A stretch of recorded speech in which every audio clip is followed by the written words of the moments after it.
But business ethics maintain না করলে কেউ পৃথিবীতে সফল বিজনেসম্যান হতে পারে না, এই কথাই ঠিক। সেটা সে যে কারণেই করুক। আমরাও পৃথিবীতে যে টপ লেভেলের ব্র্যান্ডগুলো দেখি, সেটা যে কোনো পণ্যের ব্র্যান্ড হোক, মোবাইলে আইফোন হোক, গাড়িতে টয়োটা BMW হোক, যা কিছু আমরা ব্যবহার করছি, তো সেই ব্র্যান্ডগুলো তাদের ব্র্যান্ড ভ্যালু তৈরি করেছে, অবশ্যই তারা কিছু এথিক্স মেনটেন করেছে। তারা মানুষকে ধোঁকা দিলে, মানুষের সাথে দুই নাম্বারই করলে, কথা দিয়ে কথা না রাখলে মানুষ তাদের বিশ্বাস করতো না। কিন্তু তারা কোন গ্রাউন্ড থেকে এথিক্সগুলো মেনটেন করেছে সেটা তাদের নিজস্ব ব্যাপার। হতে পারে শুধু বিজনেসে সফল হওয়ার জন্য এটি মেনটেন করেছে, তবে কেউ যদি ধর্মীয় গ্রাউন্ড থেকে বিজনেস এথিক্স মেনটেন করে এবং সফল হয়, তাহলে তার জন্য যেমন ইহকালে সফল বিজনেসম্যান হওয়ার জন্য দুনিয়াতে সে অসংখ্য সুযোগ সুবিধা ভোগ করবে, ঠিক তেমনি পরকালেও তার জন্য বিশাল পুরস্কার থাকতেছে। আমি আরও যদি সামারাইজ করে আমার এই কথাটিকে, সেটি হচ্ছে নিয়তের উপর অনেক কিছু নির্ভর করে। আমাকে একটা কাজ করতেই হচ্ছে, আমাকে ভালো বিজনেস করতে হলে বিজনেস এথিক্স মেনটেন করতেই হবে। আমি শুধু এতটুকু চেঞ্জ করে দিলাম, এখন থেকে আমি সে কাজটা করব আমার ধর্মীয় ব্যাকগ্রাউন্ডের নিয়তে। তখন কি দাঁড়াবে, যে এই ব্যাকগ্রাউন্ডের নিয়তে যখন আমি এই কাজটি করব, তখন অবশ্যই নিয়তের বিশুদ্ধতার কারণে আমি এটির ফিডব্যাক পরকালেও ভোগ করব। আর দুনিয়াতে তো অবশ্যই সফল বিজনেসম্যান হতে গেলে এথিক্স লাগেই। আর ইসলামের রিজিকের যেটা টার্মস অ্যান্ড কন্ডিশন, রিজিকের যেটা সংজ্ঞা এবং রিজিক পাওয়ার যে পথ পদ্ধতি, সেটাও যদি আমরা গভীরভাবে অবলোকন করি, তাহলে আল্লাহ সুবহানাহু তাআলা বারবার এই সমগ্র পৃথিবীতে ছড়িয়ে ছিটিয়ে থাকা রিজিকগুলোকে তার দিকে সম্পৃক্ত করেছেন।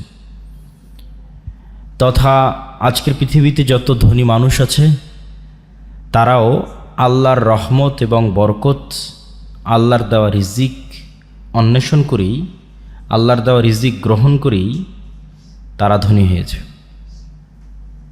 কেননা আসমান এবং জমিনের পুরো সিস্টেম আল্লাহ সুবহানাহু তাআলা কর্তৃক নিয়ন্ত্রিত। আমাদের সবচেয়ে বড় হতাশার জায়গা হচ্ছে যে আমরা নিজেদেরকে আল্লাহ সুবহানাহু তাআলার এত নিকটের দাবি করলেও, আল্লাহ সুবহানাহু তাআলার সাথে আমাদের সম্পর্ক এত মজবুত দাবি করলেও, তার এই বিশাল দয়া এবং রহমত যে পৃথিবীতে ছড়িয়ে ছিটিয়ে আছে, সেটি অন্বেষণ করতে আমরা সবচেয়ে পিছিয়ে, সবচেয়ে অলস। তাহলে আমি কিভাবে এটি দাবি করতে পারি যে আমি আল্লাহ সুবহানাহু তাআলার খুব কাছের বা খুব প্রিয়, বা আমি আল্লাহ সুবহানাহু তাআলাকে ভালোবাসি?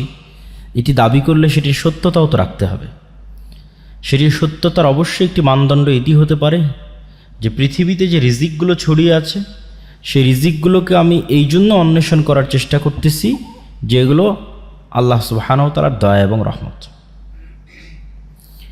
আর এটির কথাই কিন্তু কোরআনে আল্লাহ সুবহানাহু তাআলা বহু জায়গায় বলেছেন। প্রথমত রিজিককে যে তিনি তার দিকে নিসবাত সম্পৃক্ত করেছেন, সেটির দু একটি আয়াত বলি। নাহনু নারযুকুকুম ওয়া ইয়াহুম, আল্লাহ সুবহানাহু ওয়া তাআলা বলেন, লা তাকতুলু আওলাদাকুম খাশিয়াতা ইমলাক, তোমরা তোমাদের সন্তানদেরকে দারিদ্রতার ভয়ে হত্যা করিও না। জাহেলি যুগে সন্তানকে জীবন্ত হত্যা করা হতো, আর আমাদের যুগে মায়ের পেটে থাকতে আবর্ষণ করা হয়। ডিফারেন্স এতটুকুই। তখন যান্ত্রিক সভ্যতা এতটা উন্নত ছিল না, কিন্তু তখনও মনুষ্যত্বহীন মানুষেরা ছিল, এখনও মনুষ্যত্বহীন মানুষেরা আছে। তখন চোখে দেখা যেত জীবন্ত মানুষকে মাটিতে পুঁতে দিলে। এখন যেহেতু মেডিকেল এবং প্রযুক্তির উন্নতির কারণে যান্ত্রিকভাবেই সন্তানকে হত্যা করা যাচ্ছে, সেহেতু এটি চোখে পড়ে না। তো আল্লাহ সুবহানাহু তাআলা সন্তানকে হত্যা করতে নিষেধ করছেন। কিসের ভয়ে? দারিদ্রতার ভয়ে। এটা হলো আমাদের মূল পয়েন্ট। যে আমার যদি 4-5টা সন্তান হয়, 3-4টা সন্তান হয়, তারা আমার একই বেতন দিয়ে আমি কয়জনকে চালাবো? এই লিমিটেড বেতন দিয়ে। এই লিমিটেড রিজিকের সোর্স দিয়ে আমি কয়জনকে চালাবো, ফলত আমি সন্তান কম নিব বা আসলেও তাকে নষ্ট করব। তখন আল্লাহ বলতেছেন নাহনু নারযুকুকুম ওয়া ইয়াহুম, হে মানুষ তুমি যে এখন পৃথিবীতে স্টে করতেছো, তোমার রিজিকের মালিকই তো এখন পর্যন্ত তুমি না। তুমি যে তোমার রিজিকের মালিক এটি ক্লেইম করার চান্স তোমাকে দিচ্ছি না। যে কোনো মানুষ ক্লেইম করবে যে আমার রিজিকের আমি মালিক, এটার কোনো সুযোগ নাই। আল্লাহ বলতেছে যে তোমার রিজিকেরও তো আমি মালিক। তো যেহেতু তুমি তোমার নিজের রিজিকের মালিক না, তাহলে কেমনে তুমি চিন্তা করতে পারো আরেকজন মানুষ যে পৃথিবীতে আসবে তার রিজিক নিয়ে তুমি চিন্তিত হতে পারো? ওটা তো আরও ইললজিক্যাল। তো আল্লাহ সুবহানাহু ওয়া তাআলা পুরোপুরি রিজিকের দায়িত্বটা তার নিজের উপর নিয়ে নিলেন। আল্লাহ সুবহানাহু ওয়া তাআলা আরও বলেন, ওয়ামা মিন দাব্বাতিন ফিল আরদি ইল্লা আলাল্লাহি রিজকুহা, আসমান এবং জমিনে বিচরণশীল এমন কোনো প্রাণী, কীট পতঙ্গ, পশু পাখি, জীবজন্তু, জানোয়ার, মানুষ, জিন, এমন কোনো প্রাণী নাই যার রিজিকের সিস্টেম আল্লাহ নির্ধারণ করে দেননি। এই পৃথিবীর ইকোসিস্টেমের মধ্যে তার রিজিকের ব্যবস্থা আছে।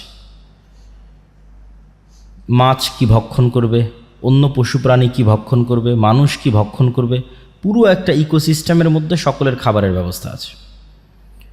মানুষ যেই জমি চাষ করতেছে সেখান থেকে যে ঘাস হচ্ছে সেটা আবার গরু খাচ্ছে, গরু থেকে যে দুধটা হচ্ছে সেটা আবার আরেকজন খাচ্ছে। ঠিক আছে, এইভাবে ঘুরতেই আছে। ওইটা আবার আমরা ফেলে দিচ্ছি, সেটা আরেক জায়গায় গিয়ে কাজে লাগতেছে, সেটা আরেকজন খাচ্ছে। সেই গরুর বিষ্ঠা বা মুরগির বিষ্ঠা সেটা আবার আমরা মাছকে দিচ্ছি, সেটা মাছ খাচ্ছে। এই যে একটা ইকোসিস্টেম আল্লাহ এভাবে ডেভেলপ করে রেখেছে। এখানে সবার রিজিকের মেনটেন্যান্স সিস্টেম আছে, কেউ এই মেনটেন্যান্স সিস্টেমের বাইরে না, কেউ না খেয়ে মারা যাবে না। এই জন্য আল্লাহ সুবহানাহু ওয়া তাআলা বলছেন সকলের রিজিকের দায়িত্ব আমি নিয়েছি। ইব্রাহিম আলাইহিস সালাতু ওয়াস সালাম বলেন, আল্লাযী খালাকানি ফাহুয়া ইয়াহদিন ওয়াল্লাযী হুয়া ইউতি'মুনি ওয়া ইয়াসকিন, যিনি আমাকে সৃষ্টি করেছেন তিনি আমাকে খাওয়ান, তিনি আমাকে পান করান। তাহলে এটা তারই লায়াবিলিটি, যিনি সৃষ্টি করেছে। এটা আমার লায়াবিলিটি নয়, আমার দায় নয়, কেননা আমি তো আর আমার নিজেকে সৃষ্টি করিনি। আমি আমার বডি, দেহ, রূহ কোনো কিছুর মালিক না। আমার কাছে এরকম কোনো ডিসিশন নেওয়ার চান্স ছিল না, অপশান ছিল না, না আমার বাবা মায়ের কাছে অপশান ছিল না যে একটা মেশিন, সেই মেশিনে বাবা মা বাটন চাপতেছে যে ঠিক আছে আমি সাদা রঙের, কালো চুলের, এত ফিট হাইটের, ঠিক আছে এই রকম চোখের একটা ছেলে সন্তান চাই, একটা মেয়ে সন্তান চাই। এরকম তো কোনো মেশিনারি সিস্টেম এবং চয়েস সিস্টেম বাবা মা কেউ পায়নি, সন্তানেরাও পায়নি। তাহলে আমরা আমাদের নিজস্ব স্বাধীনতার বাইরে পৃথিবীতে এসেছি। যেহেতু আমাদের নিজস্ব স্বাধীনতার বাইরে পৃথিবীতে এসেছি, তাহলে যিনি সৃষ্টি করেছেন অবশ্যই অন্য কেউ সৃষ্টি করেছেন, থার্ড পার্টি। তাহলে আল্লাযী হুয়া খালাকানি, যিনি আমাকে এই পৃথিবীতে পাঠিয়েছেন আমার নিজের ডিসিশন ছাড়া এবং আমার বাবা মায়ের ডিসিশন ছাড়া, তাদের কোনো প্রকার সিদ্ধান্ত নেওয়ার কোনো রাস্তা ছাড়াই যিনি পাঠিয়েছেন, এটা তার লায়াবিলিটি, তিনি খাওয়াবেন কিভাবে। তবে যেহেতু পৃথিবীতে সব জায়গায় আল্লাহ রিজিক ছড়িয়ে রেখেছেন, এই জন্য আল্লাহ আদেশও দিয়েছেন যে তোমাদের চেষ্টা করতে হবে। যেমন আল্লাহ সুবহানাহু ওয়া তাআলা কোরআন মাজিদে বলেন, ফাবতাগু ইনদাল্লাহি রিজকা, তোমরা আল্লাহ সুবহানাহু তাআলার রহমত, বরকত ছড়িয়ে ছিটিয়ে থাকা রিজিক তোমরা অনুসন্ধান করো। ফাইদা কুদিয়াতিস সালাত ফান্তাশিরু ফিল আরজ ওয়াবতাগু মিন ফাজলিল্লাহ, যখন সালাত শেষ হয়ে যায় তখন তোমরা সমগ্র পৃথিবীতে ছড়িয়ে পড়ো, কেননা পৃথিবীর প্রত্যেকটা ইঞ্চি জায়গাতে আল্লাহ সুবহানাহু তাআলার রিজিক ছড়িয়ে ছিটিয়ে আছে। আল্লাহ সুবহানাহু তাআলার ছড়িয়ে ছিটিয়ে থাকা সেই রিজিক অনুসন্ধান করার জন্য তোমরা চেষ্টা করো। আর এক আয়াতে আল্লাহ সুবহানাহু তাআলা বলেন, হুয়াল্লাযী জাআলা লাকুমুল আরদা যালুলান ফামশু ফি মানাকিবিহা ওয়া কুলু মির রিজকিহি, দুনিয়ার মানুষ, এই জমিনে আল্লাহ রিজিকের সকল সিস্টেম দিয়ে রেখেছে। ফামশু ফি মানাকিবিহা, তোমরা এই জমিনের প্রত্যেকটা ইঞ্চি ইঞ্চি জায়গায় অনুসন্ধান করো, চলো, চেষ্টা করো। ওয়া কুলু মির রিজকিহি, এবং রিজিক বের করে নিয়ে আসার চেষ্টা করো। আমরাও দেখতে পাই যে আমাদের চারিপাশে কত রিজিকের রাস্তা, কিন্তু লোকলজ্জার ভয়ে, যেটা কেউ বলল এখানে বক্তা যে সামাজিক ট্যাবু, সেটির ভয়ে আমরা হয়তো একটা নির্দিষ্ট মাধ্যমকেই মনে করেছি এটি রিজিকের মাধ্যম, কোথাও আমার জব হবে, চাকরি হবে, এটি রিজিক। তো আসলে রিজিকের মাধ্যম লিমিটেড নয়, মানুষ চেষ্টা করলে অবশ্যই রিজিক পাবে, এবং চেষ্টা করবে কোন নিয়াতে সেটিও আমরা তুলে ধরলাম আপনাদের সামনে, যে চেষ্টা করবে এই নিয়াতে যে পৃথিবীতে যত রিজিকের ব্যবস্থাপনা আছে এগুলো সব কার দয়া, কার রহমত? আল্লাহর রহমত, আল্লাহর দয়া। ওইটা থেকে যখন আপনি বিমুখ থাকছেন আপনি অহংকারী, মানে আপনি জানেন যে এখানে একটা টাকা হালাল উপায়ে ইনকামের রাস্তা আছে, বাট আপনি করছেন না, মানে আপনি অহংকারী। আপনি আল্লাহর দয়াকে অবমূল্যায়ন করছেন, আল্লাহর রহমতকে অবমূল্যায়ন করছেন। এবং এটি নবীদের চিন্তা চেতনা ছিল। যেমন আইয়ুব আলাইহিস সালাতু ওয়াস সালাম একবার গোসল করছিলেন, তখন স্বর্ণের বৃষ্টি হচ্ছিল, তিনি গোসল বাদ দিয়ে স্বর্ণ কুড়াতে গেছেন। আল্লাহ বলছে, আইয়ুব আমি কি তোমাকে ধনী করিনি যে তুমি স্বর্ণ কুড়াতে গেলে? তো আইয়ুব আলাইহিস সালাম উত্তরে বলতেছে যে আমি ধনী এই জন্য স্বর্ণ কুড়াবো না, এই সেন্স থেকে তো আমি যাইনি। আমি গেছি এই সেন্স থেকে যে আমি যদি সমগ্র পৃথিবীর মালিকও হই, যে এই মুহূর্তে সারা পৃথিবীর সকল ধন সম্পদের মালিক আমি একাই, তারপরেও যদি স্বর্ণের বৃষ্টি হয় তো আমি ওইটা কুড়াতে যাব, কেননা এটা কার দয়া? আল্লাহর দয়া। আর ওইটার থেকে আমি দূরে থাকবো, মানে আমি আল্লাহর দয়াকে অবমূল্যায়ন করতেছি।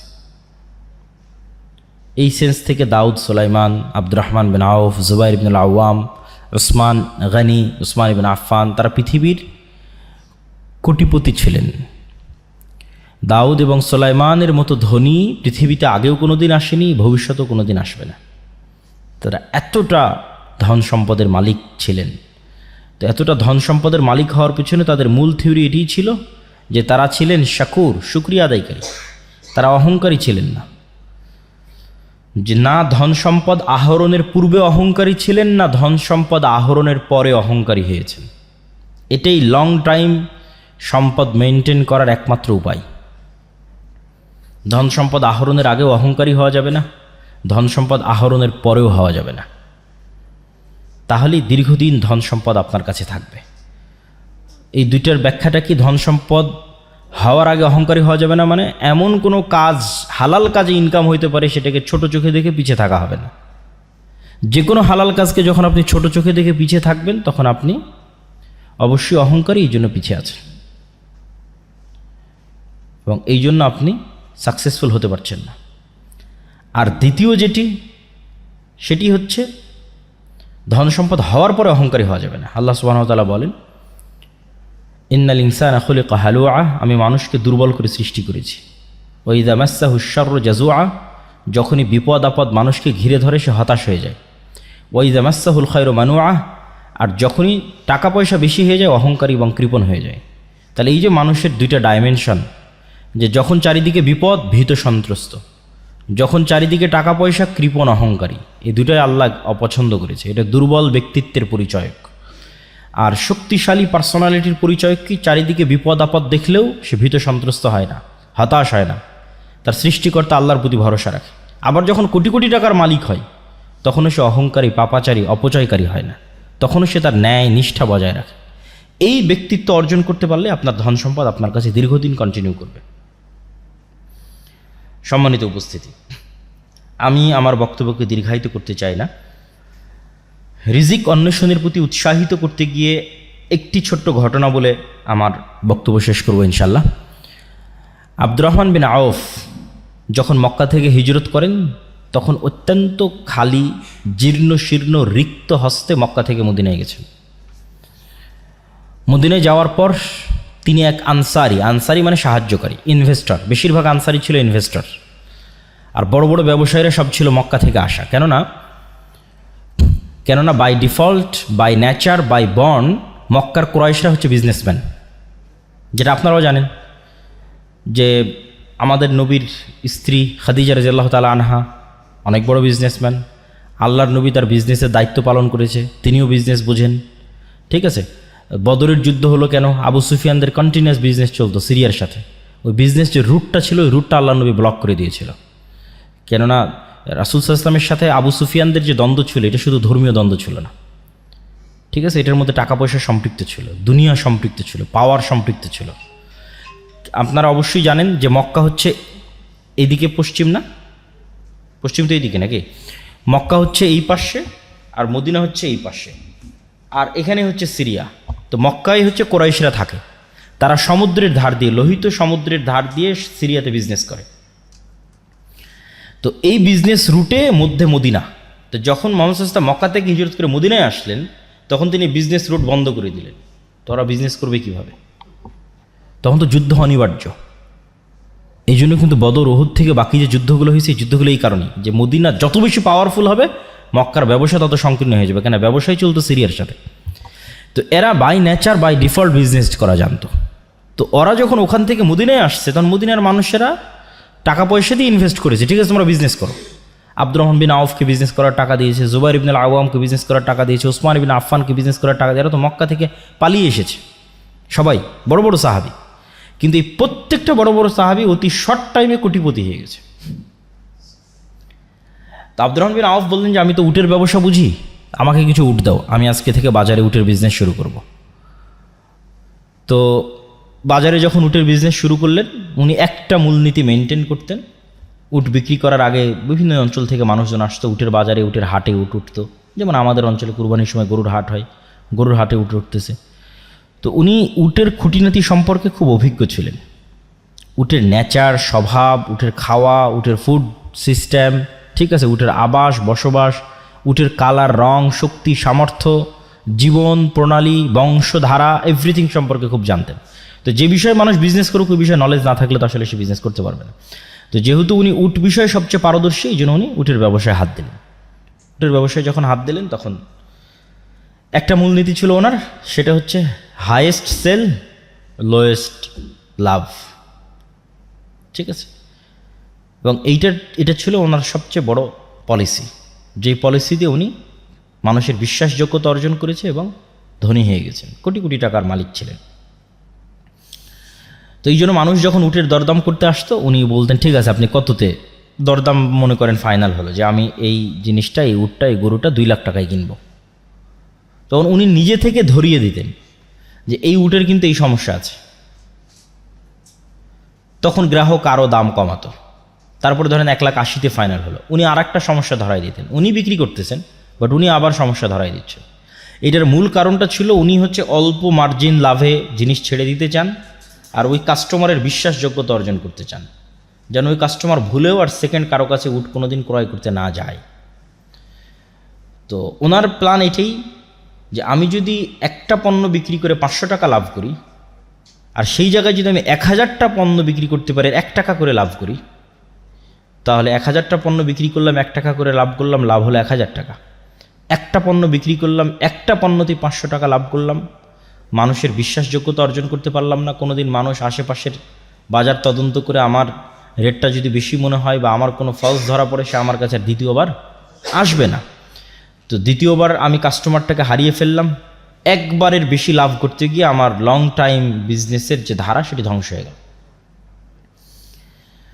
তো এই জন্য আমাদেরকে সবসময় লং টাইম প্ল্যান রাখতে হবে, দীর্ঘমেয়াদী প্ল্যান থাকবে, অল্প লাভে বেশি সেল করার পরিকল্পনা রাখতে হবে এবং বিশ্বাসযোগ্যতা অর্জন করার চেষ্টা করতে হবে। তাহলে অবশ্যই ব্যবসাতে বরকত হবে।